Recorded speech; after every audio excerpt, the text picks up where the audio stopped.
તો બીજી બાજુ વલસાડ નજીક અમદાવાદ મુંબઈ નેશનલ હાઈવે પર ગુંદલાવ ચોકડી નજીક સુરતથી મુંબઈ તરફ કેમિકલ ભરેલું એક ટેન્કર પૂર ઝડપે પસાર થઈ રહ્યું હતું। એ વખતે જ ટેન્કર ચાલકે અચાનક સ્ટેરિંગ પરથી કાબુ ગુમાવતા ટેન્કર હાઈવેના ડિવાઈડર પર ચડી ગયું હતું। ડિવાઈડર પર ચડી જતા ટેન્કરે પલટી મારી હતી અને આખું ટેન્કર રોડ પર ઊંધું થઈ જતા અંદર ભરેલું કેમિકલ રોડ પર ફેલાયું હતું। બનાવને કારણે આસપાસના વિસ્તારમાં દોડધામ મચી ગઈ હતી અને ઘટનાની જાણ થતાં પોલીસ પણ સ્થળ પર પહોંચી હતી।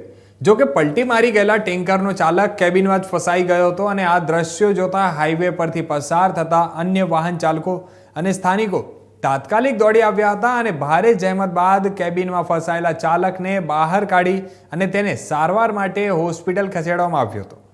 આ ઘટનામાં ચાલકનો ચમત્કારિક બચાવ થયો હતો, પરંતુ ટેન્કરમાં ભરેલું કેમિકલનો મોટો જથ્થો હાઈવે પર જ ઢોળાઈ ગયો હતો અને આ ઘટનાને કારણે સતત ધમધમતા અમદાવાદ મુંબઈ નેશનલ હાઈવેનો બંને તરફનો વાહન વ્યવહાર થોડા સમય સુધી ઠપ્પ થઈ ગયો હતો અને આથી પોલીસને વાહન વ્યવહારને યથાવત કરવા માટે પ્રયાસો કર્યા હતા।